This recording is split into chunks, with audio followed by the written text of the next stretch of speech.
Alhamdulillahillazi birahmatihi yataraham al-qalbi wa inayatihi wa tawfiqihi yahtabuka.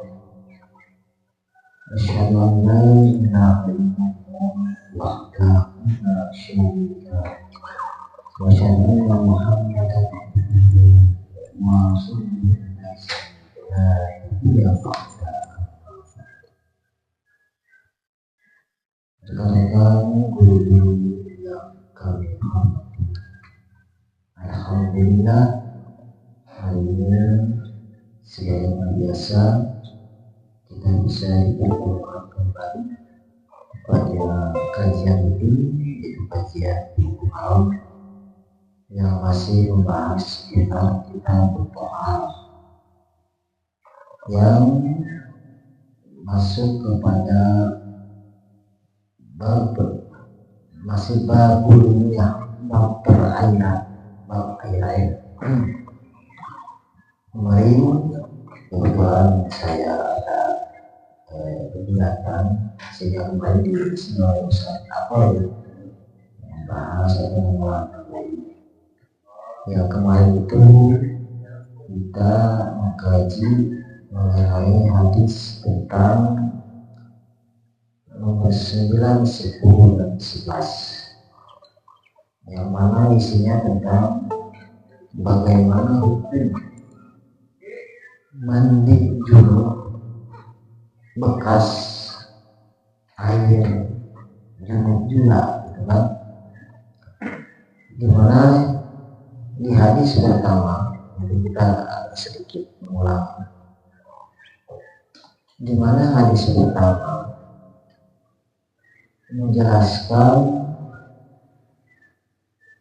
bahwa Rasulullah Shallallahu Alaihi Wasallam Rasulullah SAW untuk bersilah atau berpakai rojul ambil rojul dipanggil berarti banyak dari baca. Rasulullah SAW melarang perempuan mandi dengan air sisa laki-laki atau laki-laki mandi dengan air sisa perempuan, tapi hendaklah kedua-duanya sama-sama jadi.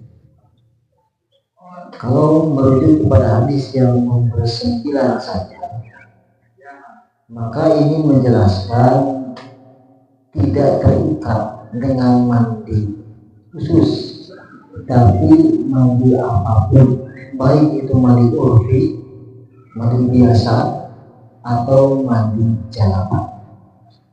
Suami istri tidak boleh mandi untuk istri sisa laki-laki, ada suami sisa istrinya. Tetapi hadis nomor 10, Rasulullah SAW sendiri secara hukum perbuatan menjelaskan, kata Ibnu Abbas, karena yang berdasiru di pamri Maimunah. Rasulullah SAW pernah mandi dengan air sisa Maimunah yang digunakan mandi. Nah, sedangkan nomor 11,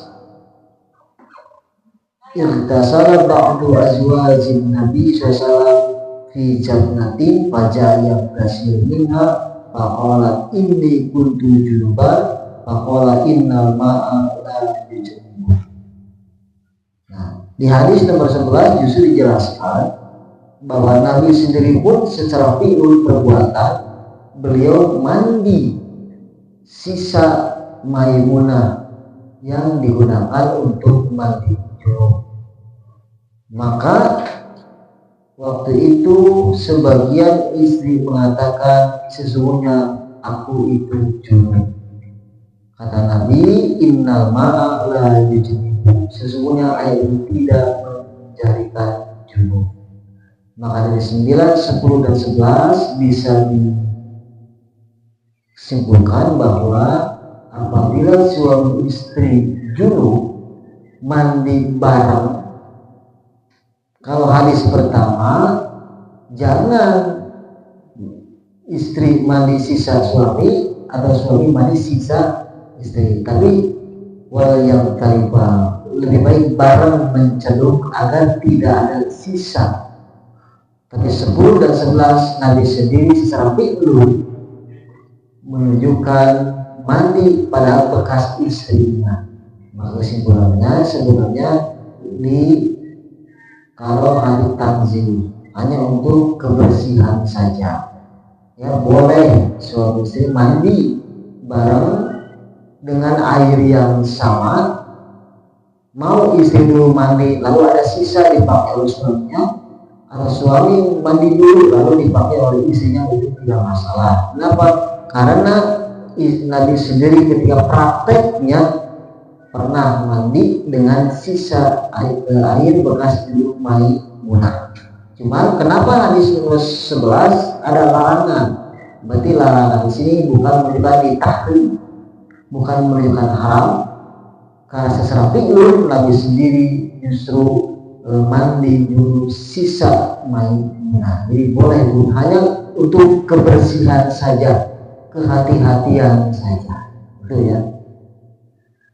Nah, ikhwan iman yang dirahmati Allah Subhanahu wa taala, sekarang hadis yang nomor 12. Saya bacakan dulu hadisnya. An Abi Hurairah qala Rasulullah sallallahu alaihi wasallam tuhuru inai ahlikum idza walaqo fihi al-qalbu ayyamsilahu sab'a marrat ulahunna bit-turab. Akhrajahu Muslim wa fil lafdhin lahu fal yuriqhu wa Tirmizi ukhrahunna ulahunna.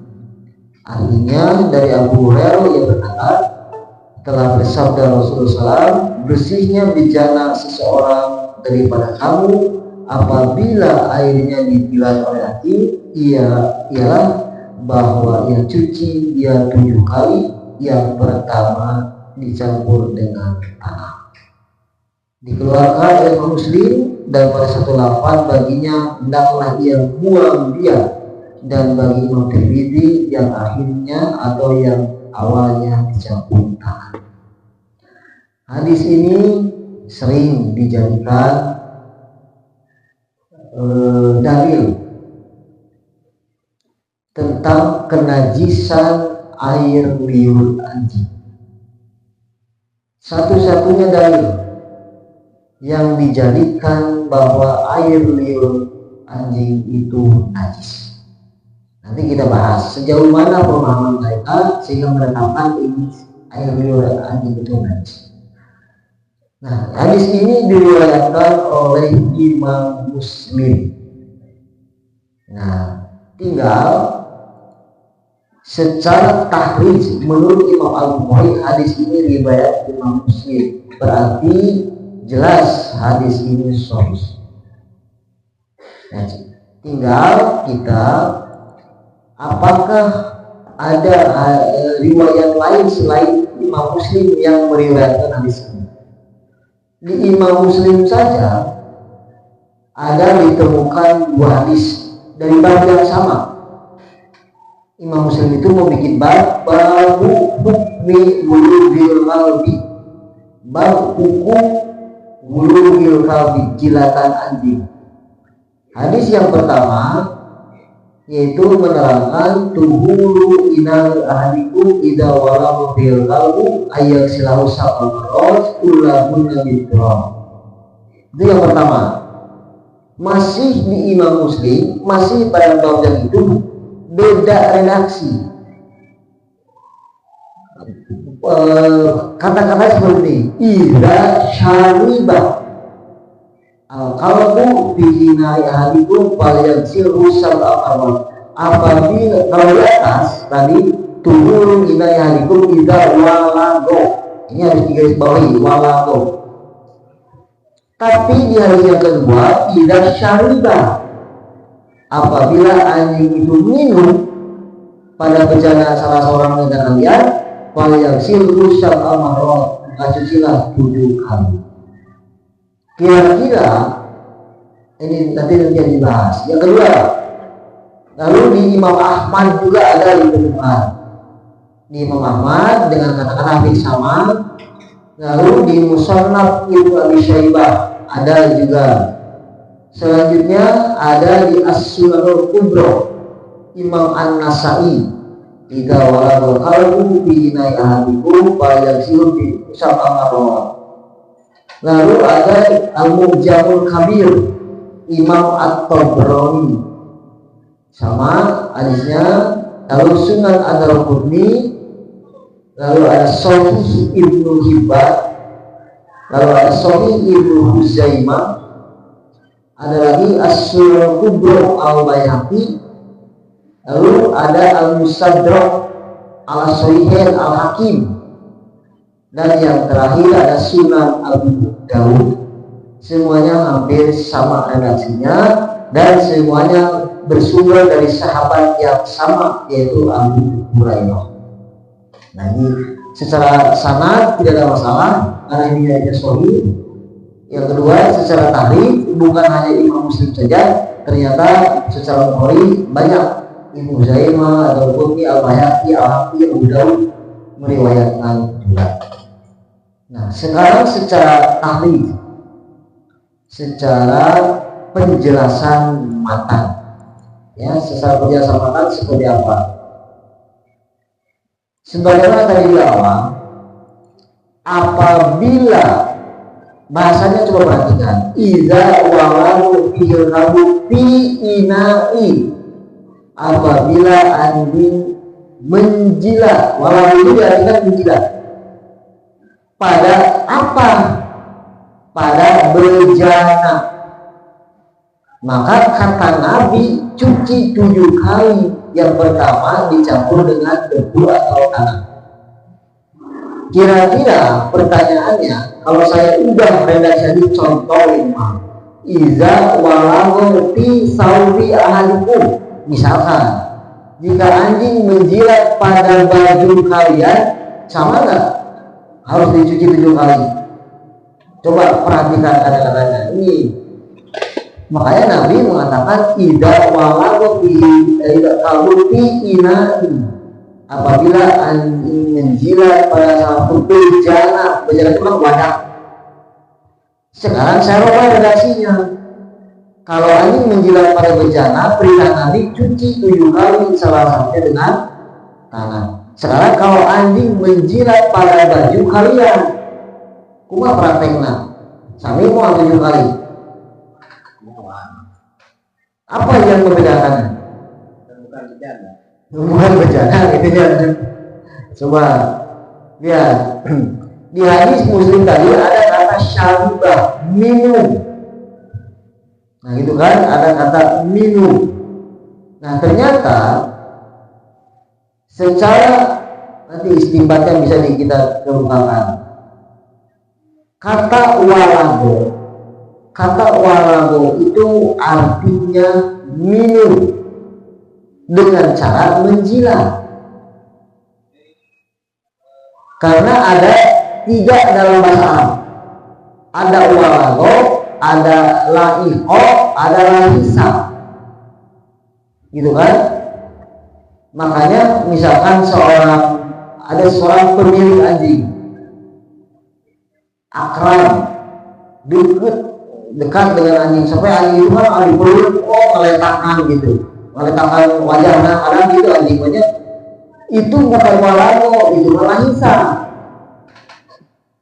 Tidak ada kata-kata untuk mencuci 7 kali, salah satu dengan tanah atau karena wajah, gimana itu?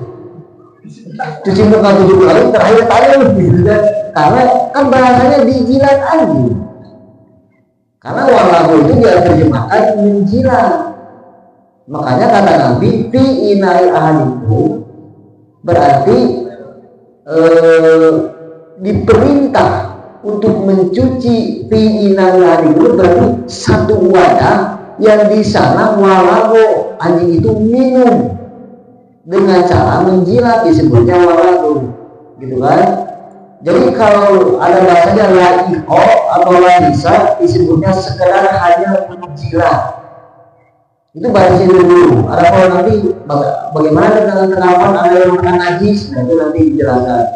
Nah, secara bahasa Arab itu, maka kata menjilat kalau diterjemahkan bahasa Indonesia selain itu apa nih untuk anjing gitu, dengan menjulurkan lidah, ngeletak gitu kan, mungkin enggak ketika kita punya wadah yang habis dicuci bersih, terus pastikan ke anjing diletakkan orang.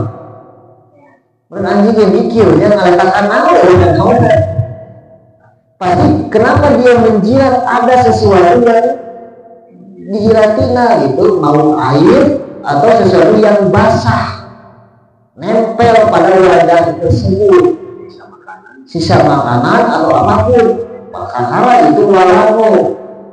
Kalau hanya sekedar seperti pemilik anjing sebutnya akrab ngaletakkan, itu mah lahisa bahasanya hanya sekedar menjilat. Padahal anjing ngerti ngaletakkan naon sebenarnya di wajah, tapi karena saking akrabnya antara anjing dengan pemiliknya, beda ngaletakkan beda. Tapi kalau walago berarti minum dengan cara menjilat atau ada sesuatu yang menarik bagi si anjing itu, maka walago diletakkan. Nah, kata Nabi caranya dicuci dengan 7 kali, salah satunya dengan tanah, gitu kan? Berarti, tapi ingat, ayat wadah ada air, terus dijilat oleh anjing. Kita tahu hukumnya dicuci dengan 7 kali, bersihan 7 kali, terus utang itu kan kucing di mana? Nah, mana dari dipicul terus tadi. Nah, dicuci itu kalau ini digunakan kembali gitu. Ada dipicul mana? Terkena wajah di sini atau di rumah gitu kan? Nah gitu. Nah, jadi bahasa Nabi itu hebatnya, walago fi ina'i ahadikum, wadah bejana yang di situ ada air atau cairan, sehingga anjing itu menjilat-jilat karena kalau kita disebutnya minum atau ada sisa cairan yang berminyak atau apapun, maka dijilat disebutnya walago. Nah, tadi bahasanya lahiho atau lahisa itu hanya sekedar menjilat-jilat biasa. Maka ketimbul bagaimana kalau pakaian kita dijilat anjing, beda bahasanya gitu, malahisa ya, lahisa atau lahiho. Tapi kalau walago, makanya saya tadi sebut di awal di kitab Imam Muslim ada 2 hadis yang menggunakan walago, yang menggunakan syaribah minum. Itu tadi dan menjilat-jilat air dalam bejana teh minumnya. Kemarin itu kena dengan syariat mencuci dengan 7 kali. Ya, jadi dilarang, ya, dilarang dari yang bertugas ya. Dilarang itu kan perintah mencuci bejana apabila airnya diminum oleh anjing. Nah, makanya walago. Sedangkan madlul atau yang dijadikan dalil itu kalimatnya apa? Tidak walago fihul kalbu. Hanya satu-satunya binatang gitulah yang apabila dijilat perintahnya seperti itu, tidak berlaku pada binatang yang lain. Hanya satu-satunya, mau singa, kuda, domba, kucing nanti ada. Tidak ada syariat untuk mencuci karena madlul. Nah gitu kan, sebagai yang jadikan dari kalimatnya itu adalah tidak walago fihil kalbu. Jadi menghendak, maka kata-kata madlul ini secara hukum menghendaki pembatasan hukum atas hal tersebut. Yakni apa pembatasan hukumnya? Diperintah mencuci bejana itu apabila apa? Iza walago, apabila ya dijilat lah ketimanya. Bukan yang lainnya seperti langko atau laisa, sekedar menjilat lah gitu ya. Nah, selanjutnya ada pertanyaan yang dijadikan dalil ini satu-satunya ada anggapan sampai air liur anjing itu najis. Memahaminya gampang, buktinya sampai Qur'annya kita 7 kali. Jadi udah najis, nah gitu kan. Nah, kira-kira hanya satu-satunya alasan kenapa air liur anjing ada yang berpendapat najis, satu-satunya karena saking najisnya Nabi memerintah harus dicuci 7 kali. Padahal saya katakan satu zat najis itu sebab najis kaitannya dengan sholat. Mulai lain najis itu kaitannya dengan sholat. Kenapa? Karena tidak ada ayat ataupun hadis yang menyatakan bahwa anjing itu najis apalagi sampai haram. Kan ada yang mengatakan nanti dibahas haram, apa alasan najis haram, termasuk singa ayam haram, itu serigala haram gitu kan. Nah gitu, ayat bertariknya bertajam. Jadi tidak ada ayat ataupun hadis yang menyatakan bahwa anjing itu najis atau haram. Sebab yang disebut najis kaitannya dengan sholat. Makanya idza waladu fi ina'i ahadukum, maka lagi luar biasa bahasanya, jika anjing waladu menjilat pada bejana kalian, bukan pada baju kalian, tapi bejana bukan pakai sholat. Oke, najis malah kaitan aja baru ada hukumnya ya, seperti air celana kita kena air kencing terus dipakai main satu mana itu sah lantaran celana najis. Wah, tapi kalaupun setetes air kencing kena celana pakai sholat tuh nggak ada bahaya, najis melalui sholat air hubungan air kaitan jeung muamalah keduniaan tidak ada gitu kan. Makanya harus digarisbawahi sebagaimana kita ketahui yang disebut najis menurut bahasa itu kan sesuatu yang dianggap kotor, itu disebut najis. Menurut bahasa sesuatu yang dianggap kotor itu secara bahasa. Kalau menurut syariat sesuatu yang dipandang kotor oleh agama, itu disebut najis secara syariat ya. Berarti sesuatu yang dipandang kotor oleh agama. Karena itu secara syariat maka najis ini dibagi dua. Ada najis hissi ya. Najis hissi itu berarti najis yang berupa benda yang bisa dipegang, bisa dilihat, bisa dirasakan gitu kan. Makanya hukum najis hissi itu ada 2 macam, yaitu wajib dibersihkan dari badan dan pakaian sebelum sholat. Berarti kan najis hissi najis berupa benda yang dapat dipegang, dilihat atau dirasakan. Karena baru kalau berkaitan dengan hukum maka najis hissi itu ada 2, yang wajib dibersihkan dari badan dan pakaian sebelum sholat ya, seperti kencing, kotoran manusia, terus apa lagi ya, najis mazi, darah haid, darah nifas. Yang kedua najis hissi yaitu yang haram dimakan, seperti kita tahu kan haram yang dimakan bangkai, babi, terus kalau minuman arak gitu lah. Yang terus ada darah masfuhan, darah yang mengalir, itu disebutnya najis hissi. Ada lagi yang disebut najis maknawi. Najis maknawi ini adalah najis berupa akidah orang kafir ya. Jadi orang kafir itu kafir, orang kafir yang berpeci langsung berpel, maka najis. Bukan najis badan, bukan najis benda, tapi najis manawi secara akidah. Di Al-Quran kan jelas disebutkan orang kafir itu kan najis, Tapi najis di sini maksudnya najis berupa maknawi yang artinya akidah. Gitu. Nah, selanjutnya ada yang mengatakan tadi, apakah anjing itu najis? Jadi kalau misalnya begini, saya juga herannya nih, air liur anjing itu ada yang beranggapan najis karena alasannya Nabi menyuruh sampai 7 kali cuci terakhir dengan tangan. Pertanyaan saya, kalau air kencingnya gimana? Najis mana dari air kencing dan air liurnya? Lebih najis. Ya disebut lebih najis berarti kurang 10 kali ya? Kurang.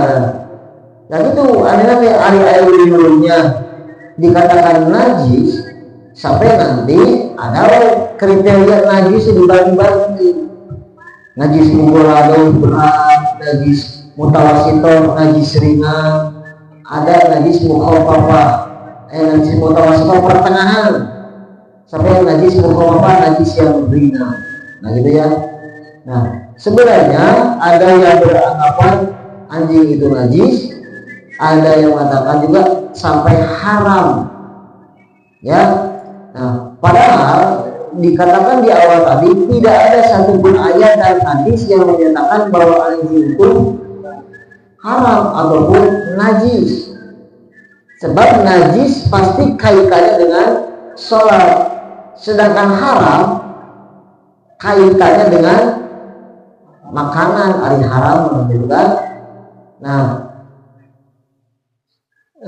sedangkan jilatan walau tadi kaitannya dengan apa? Tadi kan najis dengan sholat, kalau haram kaitan dengan makanan. Nabi memerintah dicuci 7 kali, salah satu dengan tangan. Ini kan kaitannya jilatan anjing, kaitannya dengan apa? Kan dengan bejana yang dijilatnya dan akan dipakai lagi. Najis di mana? Padahal najis kaitan dengan sholat, kalau disebut haram kaitan dengan makanan, sedangkan jilatan anjing ini sedang membahas kaitannya dengan bejana. Gaya kaitan ibadah jadi sholat gitu.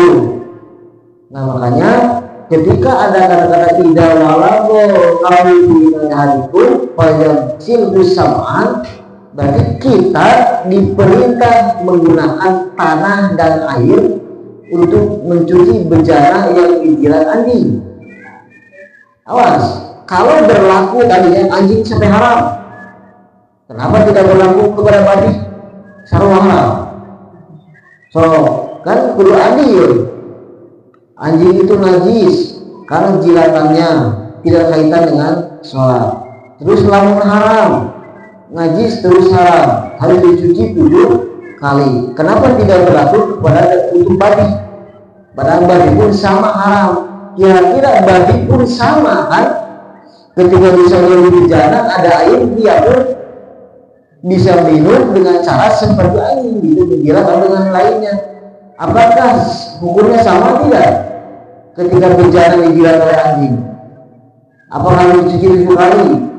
Tidak. Cuma satu-satunya binatang saja dikatakan, satu-satunya binatang yang diperintah oleh Nabi ketika dijilat bejana dicuci dengan 7 kali. Takut ke anjing hukum kabar nanti gitu. Nah berarti kenapa sampai Nabi memerintah? Ini baru pertanyaannya. Lalu alasan Nabi kenapa ketika bejana dijilat oleh anjing harus dijilat? Salah satunya dengan tanah. Nah pertama ini urusan ta'abudi, artinya dikurung mual. Pan pujaman air ya soklin atau soklin adalah mencuci piring cairan itu. Kan sekali dia bersih, jeung seuit deh.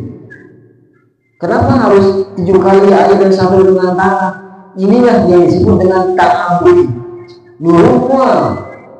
Jadi kalau kita mendapat satu bejana dijilat anjing, boleh 7 kali pakai cairan bersihnya sih, sih masalahnya gitu. Nah gitu dosa tuh gitu gitu. Kembali. Nah gitu kan. Nah ini disebutnya ta'abudi. ta'budnya di sini anjuran untuk melakukan apa yang diberitahu oleh Nabi. Adapun apa alasan Nabi memerintah seperti itu harus 7 kali sampai saat ini saya belum mendapat jawaban. Simbolnya tengah kenapa Nabi sampai memerintah seperti itu, padahal binatang zaman Nabi itu bukan hanya anjing. Bijana yang diminum, yang dijilat itu bukan hanya oleh anjing saja, tapi kenapa hanya satu-satunya binatang gitu ya, ketika dijilat oleh anjing Nabi memerintahnya dengan cara seperti itu.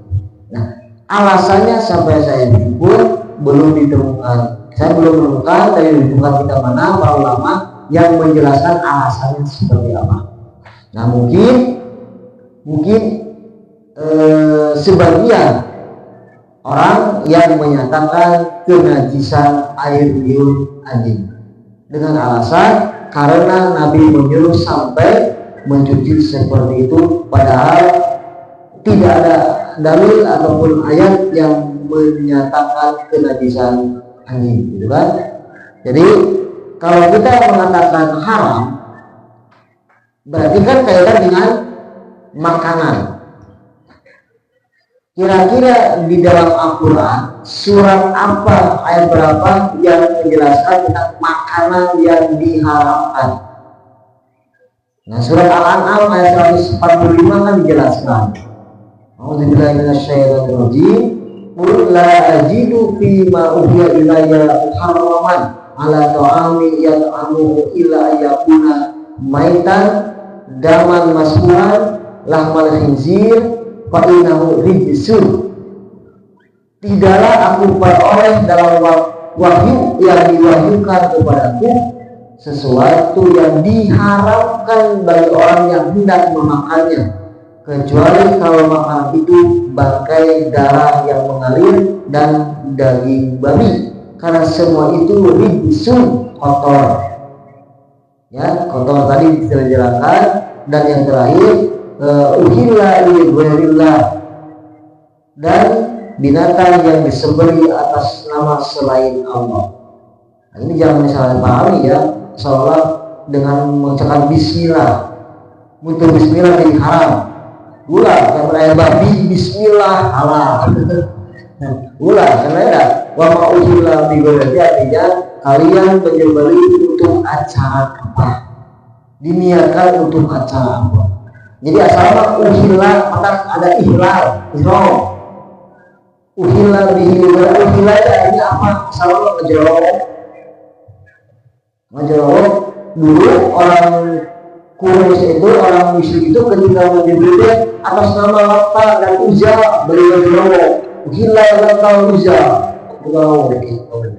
Makanya kita dengan terang-terangan, dengan jelas ketika menyebut bismillah, orang tarik gitu. Makanya ketika ihram kan jelas labbaik Allahumma labbaik, itu tarik disebutnya ihram. Keras, jawab gitu kan. Lalu ada kata-kata inna di surat Al-Nahl ayat 115 dijelaskan inna ma harrama alaikumul maitata wa dama wa lahmal khinzir wa ma uhilla li ghairillah. Dia hanya saja mengharapkan atas bangkai darah daging babi dan yang disembelih dengan menyebut nama Allah, disembelih bukan menyebut nama Allah. Nah, kalau kita perhatikan ayat tadi, apa bisa anjing dikategorikan binatang yang haram? Padahal ayat tadi, kenapa anjing tidak termasuk yang diharamkan? Pertama, dalam ilmu nahwu, dalam surat An-Nahl ayat 115 kan innama. Kalau innama itu kan artinya hasr, membatasi, yang artinya dalam bahasa kita lah yang diharapkan tidak lebih dari 4. Nah gitu, tidak lebih tidak kurang, hanya 4. berarti bangkai babi, darah yang mengalir dan menyembelih bukan karena Allah. Tidak boleh kurang. Pasti hanya 4 ya diharapkan. Apalagi yang tadi di surah Al-Maidah ada kata qul la ajidu fi ma uhiya illa haraman. Dikatakan maknanya membatasi, tidaklah aku dapatkan dan yang aku wahyukan sesuatu yang diharamkan kecuali hanya 4. Berarti ini kan sama membatasi. Nah, jadi jelas kalau anjing dikatakan haram tidak tepat dengan 2 ayat tadi. Nah, tapi dengan hadis tadi, hadis yang berikutnya yang mengatakan dari Ibnu Abbas, qala naha Rasulullah SAW an kulli zi nabi minasibai wa an kulli zi mikhladin minatayr. Dari Ibnu Abbas ia berkata Rasulullah SAW melarang, bahasanya kan naha, melarang makan setiap binatang buas yang bertaring dan setiap burung yang berkuku tajam. Malahan di hadis yang lain dari Abu Hurairah, kullu zinara nasibai fa'akluhu haramun, bahasanya tegas. Rasulullah SAW bersabda, setiap binatang buas yang bertaring maka memakannya haram. Berarti memperhatikan hadis ini, setiap binatang buas ini yang bertaring dan berkuku tajam maka hukumnya haram untuk dimakan. Ini 2 ayat ini, 2 hadis ini. Jadi kalau singa, binatang buas singa, buaya, terus ayah singa diurutik jadi bagir, haram. Kan bukan manjur buas. Bahasa nanti binatang buas itu nggak diurutik bagir, diurus taruh di bagir dulu. Jadi keasupan pada sini jadi halal. Dan diharapkan binatang buas. Ada binatang di hutan, gitu kan? Nah ternyata menetapkan, gitu kan? Menempatkan pada tempat, jadi memperhatikan ayat dan hadis ini, tentu kita harus menempatkannya pada tempat yang semestinya. Yang tadi ayat dan hadis itu menerangkan kan makanan yang diharamkan tadi tidak lebih dari 4. Ada bangkai, darah, babi, dan menyembelih bukan kamu. Lalu kenapa ada kata naha atau fa'akulu haramu di hadis itu? Maka memakannya termasuk haram. Jadi kata-kata larangan atau pengharaman di hadis itu Rasulullah SAW terhadap selain yang 4 tadi, yaitu binatang yang bertaring terus berkuku tajam, cekram menjadi elang haram. Itu japati mah udah sarua kulit tajam, udah binut hebat gitu. Antara kedua. Nah, itu tidak dapat ditetapkan haram. Kenapa? Karena tidak mungkin Rasulullah SAW menambah atau bertentangan dengan Al-Quran. Jadi kalau Rasulullah mengatakan binatang buas yang bertaring dan berkuku tajam itu haram, berarti Rasulullah sudah menambah dari 4. Padahal di Al-Quran sudah dijelaskan dibatasi hanya 4, tidak lebih, tidak kurang suatu makanan yang diharamkan.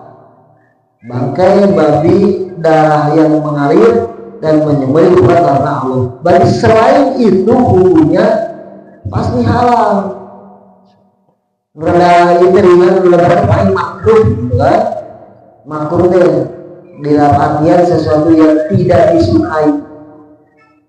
Ya, makanya larangan di hadis itu baik dengan kata naha Rasulullah atau fa'akluhu haramun tidak menunjukkan haram, karena tidak mungkin Rasulullah menambah atau bertentangan dengan Al-Quran. Jadi kalau mengatakan haram berarti Rasulullah bertentangan dengan Al-Quran yang Allah sendiri sudah membatasi 4. Namahan atau Nabi kenal ayah saya innama itu sengaja Allah katakan innama, dibatasi, tidak lebih, tidak kurang. Kalau Nabi mengatakan binatang yang bertaring yang berpunajam halal, maka Rasulullah sudah menambah. Dengan itu larangan Rasul ini termasuk disebutnya makruh, larangan tapi tidak keras. Ya, karena sesuatu yang Nabi tetapkan, kalau Allah sendiri tidak menetapkan, Nabi pasti ditegur.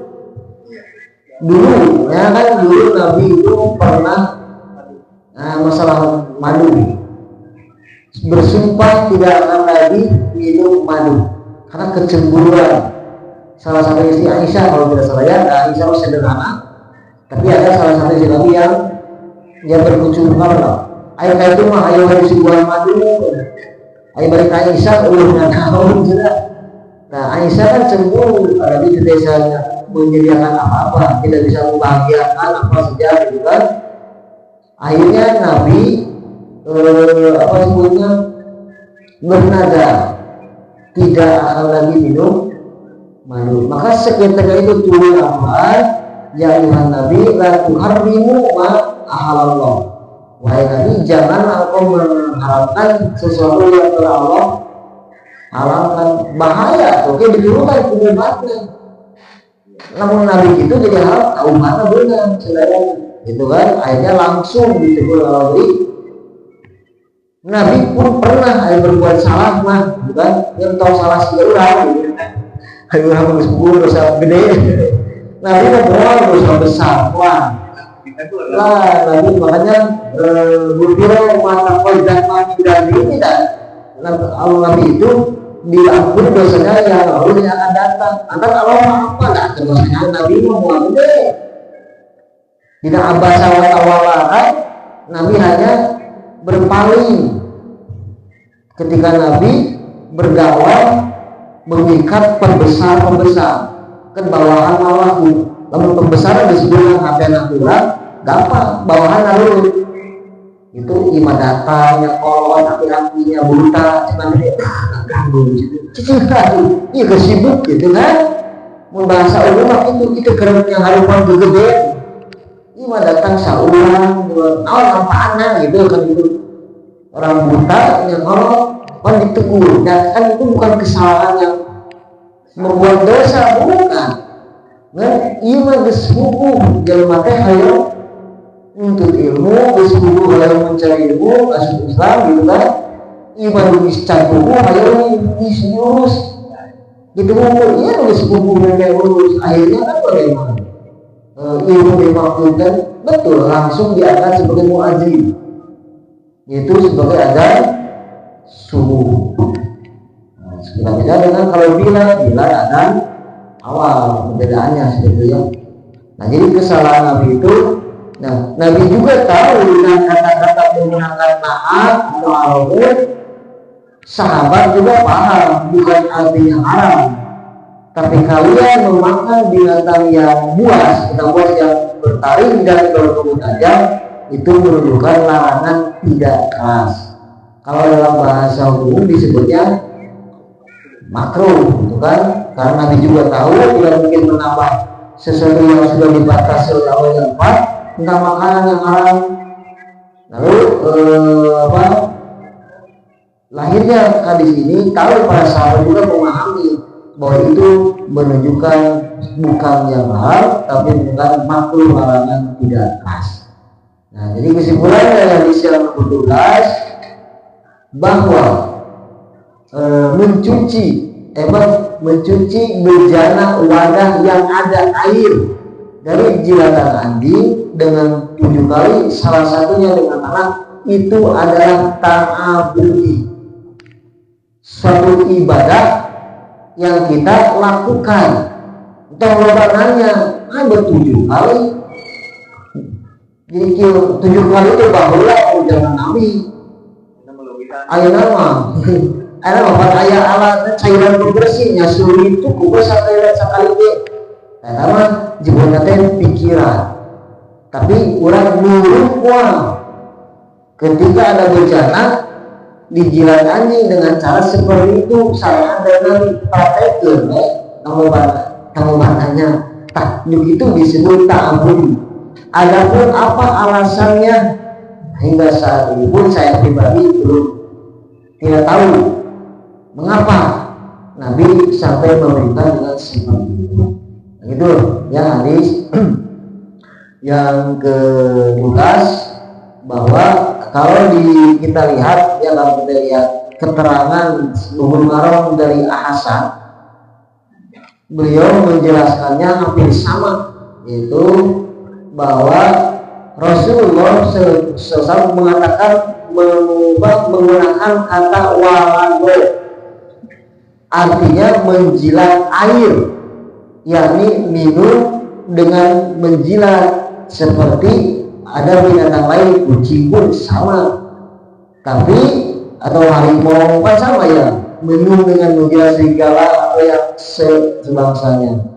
Nah di sini tidak dipakai kata walahisan atau laiko, tapi menggunakan walago, artinya minum dengan cara menjilat. Nah, apabila satu bejana dijilat oleh anjing dengan cara walago minum, maka Nabi memerintahkan dicuci 7 kali, salah satunya dengan tanah. Yang terakhir, kalau anjing menjilat barang-barang yang pekat, kental dan makanan, maka hendaklah kita buang bekas jilatan itu. Ini asal.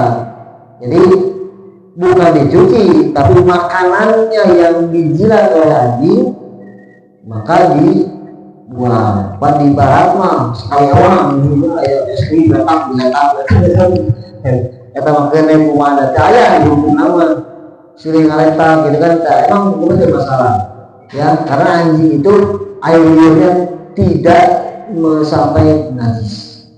Nah namun, ini saya katakan, adapun tentang fatwa atau paham tentang najis mughaladzah, artinya najis tebal, ayat najis mutawasito, najis tengah-tengah, atau najis mukhafafah, najis ringan. Nah paham semua itu tidak berdasarkan dalil sama sekali, karena Nabi tidak ada menjelaskan najis mughaladzah, mukhafafah, mutawasito, tidak. Najis mana najis, ya, tidak ada ringan, tidak ada berat, gitu kan. Tidak ada istilah seperti itu, karena itu tidak berdasarkan dari sama sekali. Nah, mungkin teman-teman guru yang dimuliakan, untuk kajian mungkin sampai sini dulu ya, pembahasan hadis yang ke-12 tentang hukum jilatan anjing. Mungkin itu yang bisa saya sampaikan. Mohon maaf atas segala kekurangan.